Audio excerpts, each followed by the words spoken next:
today's episode, you're going to hear Sali Christeson talk all about how she has revolutionized workwear for women. And my favorite part of the entire story is how she launched her business. So you're going to have to tune in to see exactly how she did that.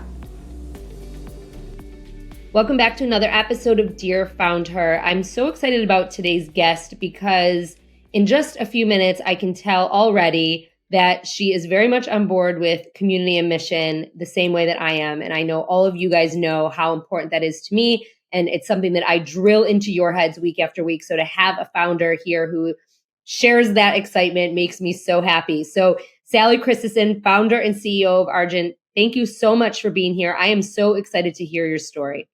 Thanks for having me. I am excited to be here and to chat with you. So I'd love for you to start us off by telling us a little bit about yourself and how you became a female founder, and tell us about Argent and what it is. Sure. Yeah. So where to even begin? So I'm very much the consumer of what we're building, and I'm also very much an entrepreneur in my bones. So I think from the womb, I was just ready to build my own company. But I didn't really follow the traditional path. I followed a more corporate path, which I think actually really shaped ultimately what I started. So my background is in business. I started in banking and wealth management in Chicago. I shifted gears and got my MBA with a focus on supply chain.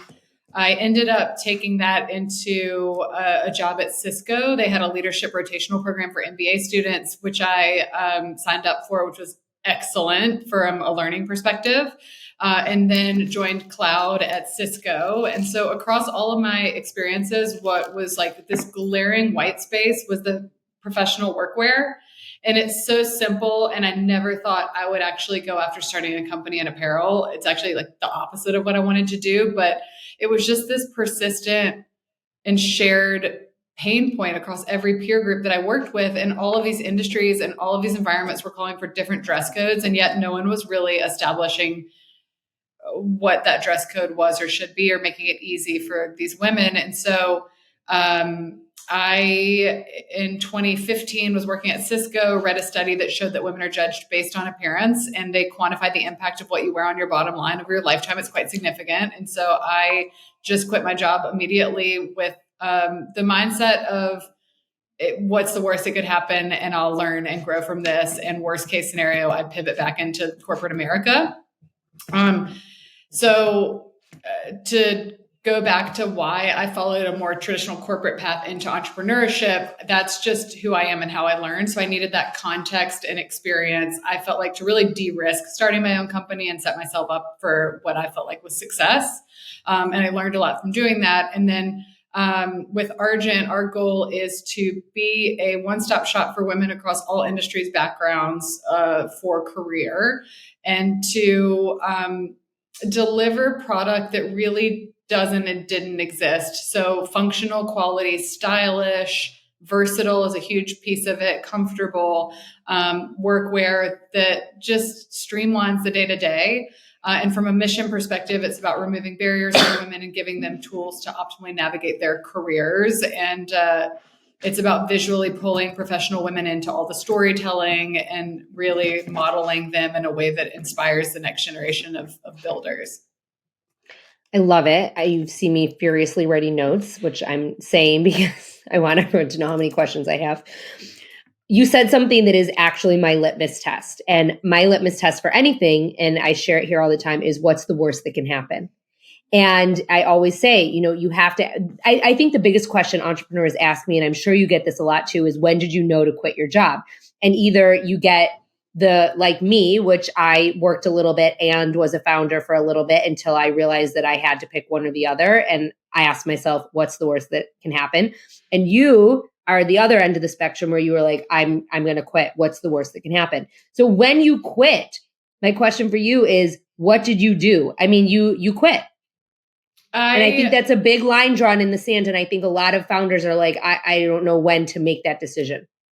So my advice is always, you have to have conviction in what you're building. So you have to believe so deeply in your end goal, because the journey is incredibly intense, and you won't make it if you don't believe in what you're building. And so I care about women more than anything. I care about gender equity more than anything. I believe, and this is proven, that just allowing women equal opportunities and support in the workplace changes the outcome of the economy, of our existence, of so many things. And so having women represented in leadership roles and across every industry is really my priority. And we're a tool and a means towards that effort. So it was I'm a true millennial in that way. Like I need a little bit of I need my values and my work to go together. I'm actually not, I don't consider myself risk tolerant. I consider myself risk averse, which is ironic because I just am so game to embrace change. And what I'm doing is incredibly risky, but I don't see it as that. It was just a really compelling business opportunity, pain point. It just checked every box for me. So I just got to this point, and I know myself, I couldn't do both because I was in such a high stress job at Cisco. I had to pick a lane. And if I was going to commit, I had to go in all in. And that's what I did. And in order to set myself up for success, I started to create structure right out of the gate. So I started setting up meetings with people, standing monthly meetings, and created, a 6-month timeline for myself with a to-do list and a whole host of things that I had to get through to try and just maintain some structure. So when you first started, you said that you didn't expect to be doing this, that you're a consumer of what you're building and you were meeting a pain point. And I think that's a lot of entrepreneurs, a lot of female entrepreneurs especially. And that's exactly how I got started as well. So I can so appreciate that. But when you got started, you quit your job and you got started, was it the mission first or the clothing first? Because you just told me before we got on, it's not even about the clothing, it's about the mission. And I love that. But what came first as you were building this? Clothing. I was so attracted to the idea of solving a pain point for the professional woman who I care deeply about and I think deserves so much more than she's given. And I think that this white space exists from a product perspective because, as most industries, when you move up in fashion into the leadership roles, it's predominantly male. So as much as we think about fashion as predominantly female, as you get into the more senior roles, it's predominantly male. And the things that I've been told in starting Argent by these men are just shocking. It's things like women don't want utility in their clothing, utility meaning pockets. And how many memes have we all seen where women this dress has pockets? Correct. So it's just all these things. And it's this quote, shrink it and pink it model that these businesses have adopted. But I just think that professionalism and women have not gone hand in hand because these men don't think of women as career. And so I very much do. I was seeing these powerhouse women and all of throughout my experiences that were not being reflected in any brand and they weren't being spoken to through any brand. So from a product perspective, I just really saw an opportunity to introduce color. We were the first brand to really put color in suiting, and just introduce bands in the sleeves. When you push up the sleeve, it holds them in place. Interior pockets for your credit card, for your phone. So you don't have to go back to your desk and grab your purse and you can go straight to lunch after, and maybe into a lunch networking meeting and you don't miss opportunity. So there was just all this low hanging fruit. What excited me about the product is that it is approachable and accessible and it's an easy conversation starter and it roots us in something that keeps women coming back. It represents our values. It is armor and it's giving women confidence because when you wear something you feel great in, then you hold yourself differently, you carry yourself differently.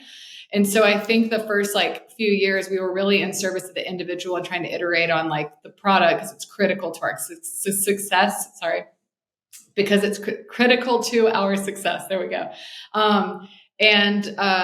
But the thing that's changed throughout our journey. It's our product and our visuals and like getting all of those and brand, all those elements right. The thing that stayed constant is the mission and delivering value beyond the product, and servicing the woman individually. And then now we've evolved to where we're connecting these women in an effort to have them have a relationship beyond Argent that benefits them in some capacity. And so I think that success from a product perspective allows us to have way more impact and has allowed us to layer in all their mission oriented work.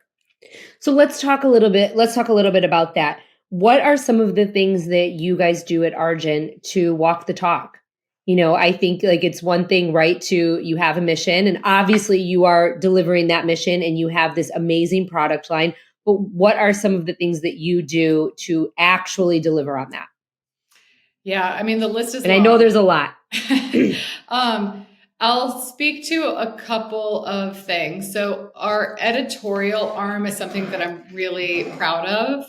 And I think that there's pressure on companies nowadays to start having everything solved. And I see a lot of companies make the mistake of doing too much too soon. And I think having an editorial arm is a good example of that. We did not have an editorial arm for 3 years. We were in business for 3 years before we really invested there. But I always knew that I wanted to build that because there's so much content that we want to make available to our community, but we had to really nail the product, nail the brand, and understand our customer better in order to add that value, I think. And so in 2019, we started casting real women into what is now known as our Work Friends franchise. So we shoot and photograph and video and feature real women every season. So every 6 months, we cast 6 women from a variety of backgrounds in an effort to celebrate their careers. Because oftentimes, we're putting our heads down and we're going through so much shit. And even the most seemingly glamorous roles have really not been celebrated they should be celebrated until the end of time. And all of us should be singing their praises, because to be successful and as a woman is an accomplishment in and of itself, because there's so many obstacles that we have to overcome. So we really want to celebrate these women. We want to connect them. And then we also want to tell their stories and inspire the next generation, which I didn't grow up understanding all of the career paths that were available to me. And so our goal in doing that is to offer representation and show women that they can do whatever they want and show them, what they could be, really anything under the sun. And this is, what career looks like for all of these women. So that's our Work Friends series. There's so many other examples, but we've started bringing those women together. Just at the end of last year, we had our first Work Friends dinner, which was 50 women, all walks of life, connecting. And there's so much collaboration that's resulted from that, and just so much, so many relationships. It's incredible. It's working. The other thing that we rolled out recently, probably about 6 months to a year ago, is a franchise called Peer Recognition. And so this is an opportunity, and I would encourage your listeners to think about this, but to nominate someone, either a friend or a colleague, that just deserves recognition. And we select a woman a month to highlight, and we fly her to New York, we shoot her, we photograph her, and we gift her a suit or a piece from the collection. But I think just for us, it's about continuing to just platform, these incredible women across all backgrounds. Yeah.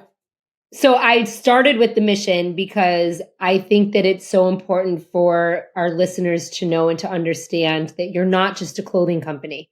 And that's why I started with what you guys are all about versus starting with how you started the clothing line, because that is really what differentiates you. And you go on your site and you can see it and you can hear it in your voice and your stories. And since we got on this call, that is clearly something that's very important to you. So I want you to know that was very intentional that I wanted to talk about that first. Now, I do want to talk about the clothes, obviously. You are venture backed. Have you been venture backed from the beginning? No. I know you have a finance background. Yeah. So we started through angel investment. We've never done a friends and family round. I have always been really intentional with fundraising and bringing on strategic capital. So individuals that have the capacity to invest, these are the people that I approached and that funded our first round, but also add value beyond a check. And that has really been the consistent thread for me in fundraising. So we raised a note, we then raised a bridge, and then we raised a seed, which was venture led. It was led by Founders Fund. We've just completed our Series A, and that's family office led. So I would say that we've moved away from venture a little bit to focus on family office, but we do still have participation from our venture partners. We just have the right mix of investors, I would say. They're all incredibly supportive, a great fit for us, values aligned, and all want to see us succeed because they're bought in on mission. And I'm pretty hardcore about that. I've walked away, even in moments of desperation, from checks from people that don't feel right. Which is very admirable. And I agree with that sentiment wholeheartedly. And I think that when you do make those decisions, they come back around tenfold. Would you agree? Agree completely. It always works out the way it's supposed to. Right? I couldn't agree with you more. So when you started the clothing and you started putting the clothing out there, I mean, you were brand new. Obviously, this wasn't your background. How did you find customers? How did you get the word out? What did that look like? How did you start to build this community? I actually think all of my learnings exist. I mean, I still am learning every single day, but a lot of my key learnings exist in those first 3 to 5 years. So the first 6 months, which I touched on earlier, I was really focused on mentally mapping out a business plan. I never put pen to paper. My background's in business, but still I read through a business plan template and just sort of mentally worked through what the priorities are. It was obvious to me that a differentiator for Argent would be in really tapping the expertise of a creative person who has a career in design and a lifelong career in design. A lot of people have gone after the white space that exists in workwear, but haven't really been that innovative and have tried to design the product themselves. If I designed product, I would not be here and nobody would be wearing the clothing, is how I feel. I just think that,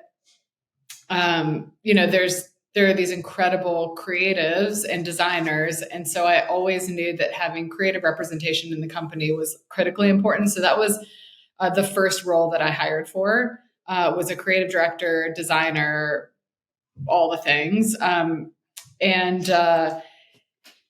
fundraising was obviously a priority because within the first 6 months, I landed on a financial model, which really is your business plan. If we're talking about business plans, everything is going to be in your financial model. And I used that and I put together a pitch deck and went out to angel investors and spent a little bit over a year to raise a little less than $1.5 million, which is too long and a reflection of how broken fundraising is for female founders. Kind of spent the money as we went. We were raising off of a note. It's a debt instrument. You get the check, you could spend the money. And we launched in April of 2016 at a women's conference. We basically did a pop-up activation, and it was still to this day one of my favorite days in business because it was product market fit. We sold so much product and the reactions were everything. Physical responses, and women put on the clothing, and it was so exciting. And we also put a website up on Shopify and put way too much emphasis on our friends who were absolutely going to show up to buy that never did, and way too little emphasis on marketing and how important marketing is. So right out the gates after day one, it's just like crickets, and you learn, oh, okay, now we got to shift gears and really think about customer acquisition and how to make people aware of us. Wait, I love that story because I hope that it puts like a bug in people's ear to think about those other activations to get your product out there versus, going direct to consumer or to retail. Like when you find a product market fit the way you did, I just had someone on here who has a low sugar cookie, and they basically took their cookie to the Diabetic Association conference. That's how they launched, and they got on shelf at Walmart before they even had a product because of that. That is product market fit. What you just described as product market fit. And oftentimes that can be the make or break for your business. And I think people don't always realize that or even think about it. It was 100%. And I think that the first few years of business are figuring that out. And if you have an opportunity to accelerate that experiment, like that's exactly what this was. This is a women's conference with 6,000 women, roughly all our target demographic. We ended up doing 30,000 in sales day one of business. Like that's bananas for a brand new company. Like, and to do that kind of volume with like 4 people at this pop-up booth at a conference, you've got to get fit right. You have to get the style right, the quality right. Like there's so many aspects that you have to consider, the story, whatever it is. And so I think even in hindsight, I probably would have done more with that data from a fundraising perspective had I known how to take But the other thing too is obviously because you were in the right place at the right time with the right product, the product was right. And people loved the product. So where did you go from there? So then we did events like that. I mean, we did a lot of in-person activations, and I was pretty intentional about like making 100 people fall in love with our company versus like, let's go out to the millions, because we needed to learn and we needed time to learn. And I think this category generally is challenging because it takes about 7 years, I think, to get to a point where your product and your brand and your photography and your retail presence and your team and the timing all come together simultaneously. And they shouldn't come together right out of the gates. You need to understand what you're building, what your customer wants. You need to form and norm and storm and whatever with your team. Like there's just so many aspects and it really takes time. And so, Well, I was going to say thank you for saying that because I do think that, so many people expect this instantaneous success. I think a lot of people don't see or understand the blood, sweat, and tears that go on behind a brand or product when you see someone online. Obviously, that's like a whole other conversation. But, so I appreciate you saying that because it does take time. And what seems like, an overnight success never is. That doesn't really exist. And you're right. It takes time for things to gel. So where are you guys today? It's funny because right now, so many people are like, you're everywhere. We've been called an overnight success essentially. And LinkedIn just reminded me that I've been doing this for 9 years. So I think that we are exactly where we want to be. And it's incredibly exciting and it's very glamorous from the outside looking in. But entrepreneurship, as anyone who has started a company knows, is not glamorous. I mean, I have touched every aspect of the business. I have driven U-Hauls. I've cleaned toilets, to give the cliche example. And it's still like, I still have moments that are like physically intense, et cetera.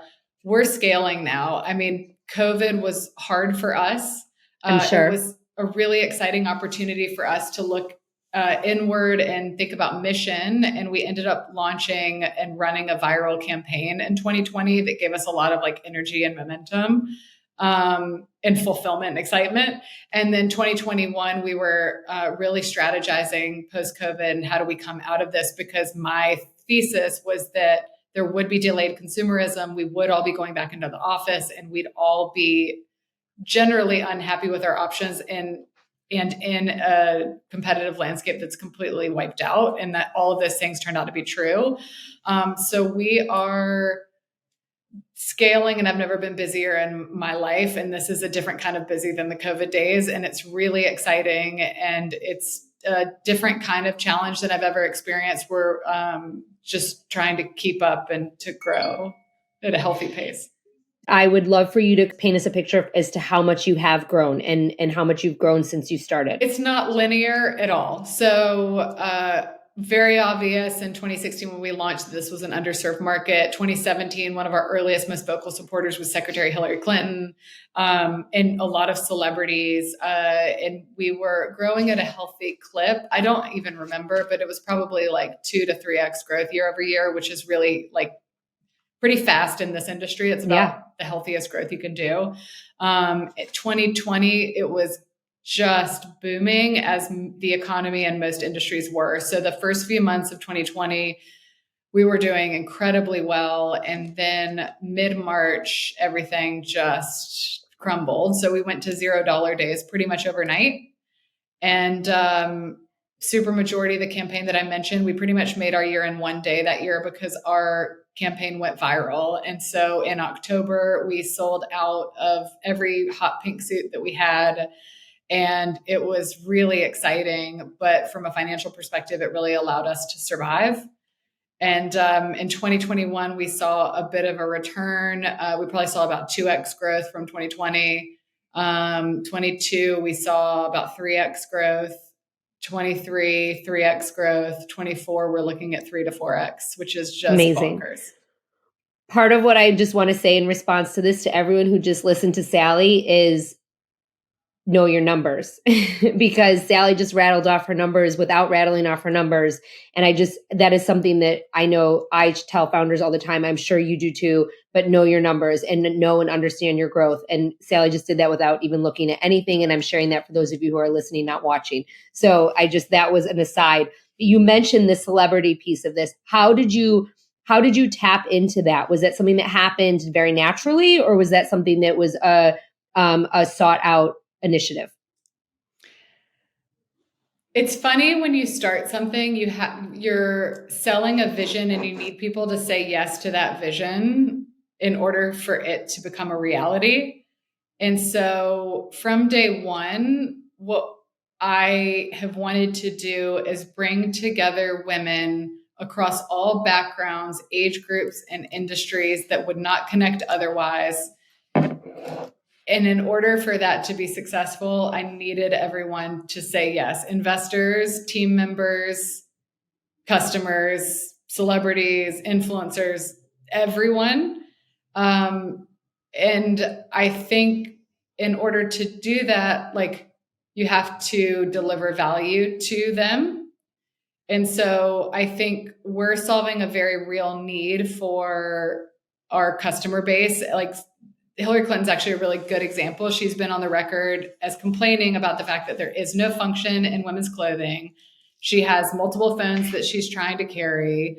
She does not feel thought of. She does not feel her best in like what she's been wearing. And enter Argent, and she had a physical reaction to what we're offering, and our customer does. And I think on top of that, so the pieces on their own, and I am the most biased person, but I don't design them, so I feel like I can say this. I feel at my best when I'm in Argent, and all of our customers do as well. You get complimented. It's just different. The fit, the quality, the whatever it does to you, it's just this combination of factors.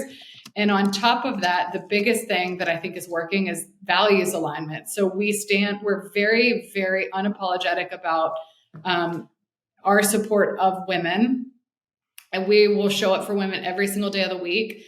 And we see ourselves as a service business for the women that we're dressing. And so I think because of that, like, it's just all come together, and we are attracting these really incredible women, but we're all sharing like a lot of the same pain points, no matter if it's a celebrity or a politician or, a associate. Well, so you said something in the beginning that I think is really important to point out, because you just exemplified that and really tied this so nicely into a bow, just so you know. You said you have to have conviction in what you're building, and you clearly do. And that has shown for the last 29 minutes and 14 seconds that we've been on this interview.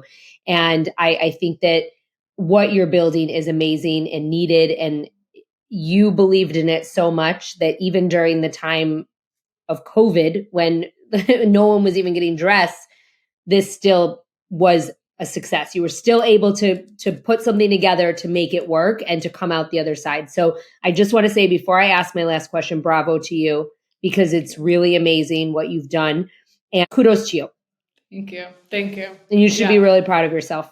I am grateful. And it's funny because I think founders do this, but I'm always like focused on what's next. But there's so much to unpack from the COVID days. So even just listening to them, I'm like, oh, this makes me emotional. So thank you. No, thank you. There was probably so many days that you were ready to throw in the towel. You are a company that is for working women who go into an office or who have to be presentable, not just from the waist up.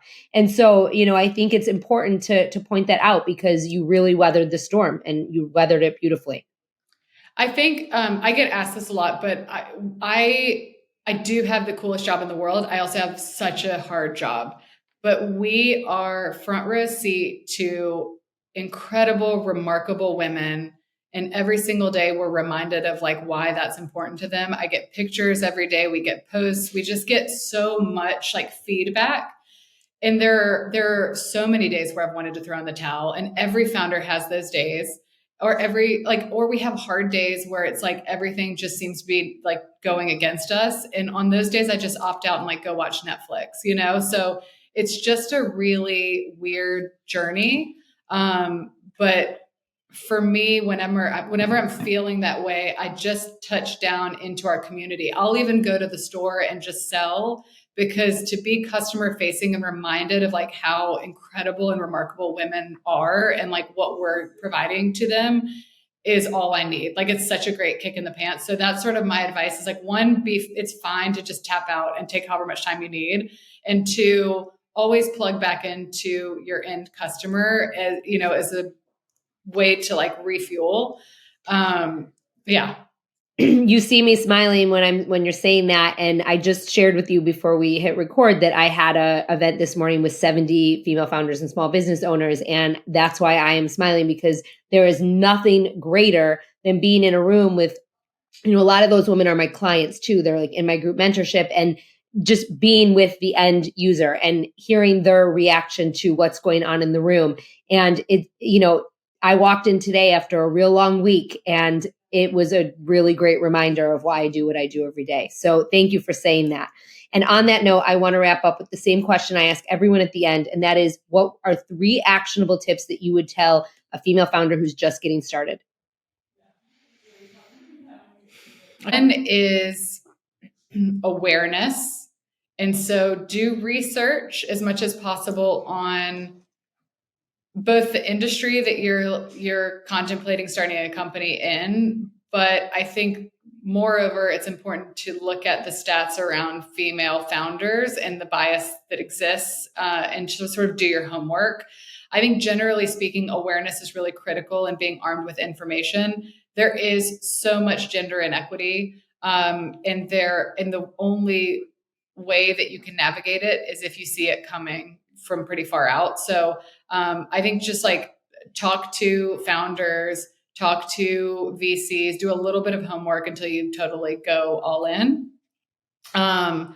Another, if we're going like what I did, which was corporate straight into like starting a company, and it's a clean break and you're going all in at once, set up some sort of structure. So for me, I set up monthly meetings with mentors that had capacity to write checks, and I had a regular meeting cadence with them, and I would set goals with them that sort of were a forcing function for me to really deliver every time that I met with them.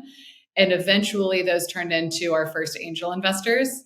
And so there was a lot of goodness to come from that. I probably had 4 people that I approached and took 30 minutes with every month.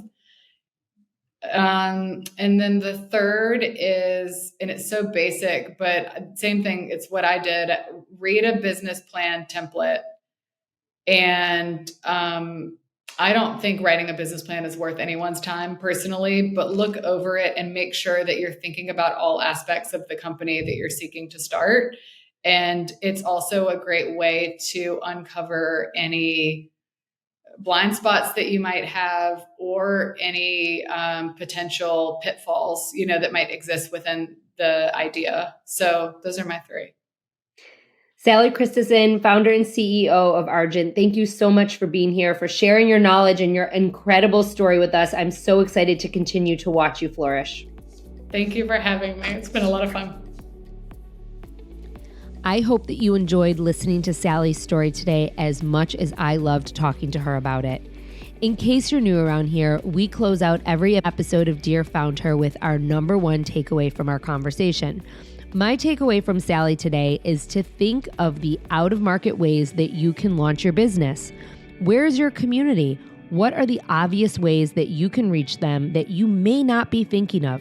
You heard Sali talk about launching Argent with a pop-up at a women's conference, a natural fit, but definitely out of the box. They did $30,000 in sales in one day. Why did this work?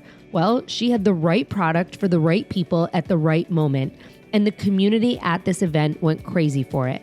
Being present at the right moment can catapult your business in ways that you may never, ever expect. So think about those out-of-box ways that you can get things started or keep things going. Thank you so much, Sali, for being here today, and thank you to everyone for listening. We've been getting so much love for season 3, and you have all been so gracious with your time, leaving us some incredible, amazing reviews. NeedBean8686 recently shared, "What a great podcast that is all about women entrepreneurship, so motivating and great tips from the best of the best." Thank you so much for this glowing review. It means so much to me when you guys stop by and take the time to let us know what you think of Dear Found Her. If you liked today's conversation, I would love it if you left a 5-star rating and a review so that others can find this conversation. All you have to do is go to ratethispodcast.com/Dear Found Her, or click the link in the show notes to leave a review wherever it is that you podcast. And if you know someone who we should meet, send them our Meet a Founder link in our show notes. We'll introduce them to our community on our social media and our website later this year. But for now, thank you so much for listening. Thank you for being here. Thank you for supporting this community. Have a great rest of the week, and we'll see you on Tuesday.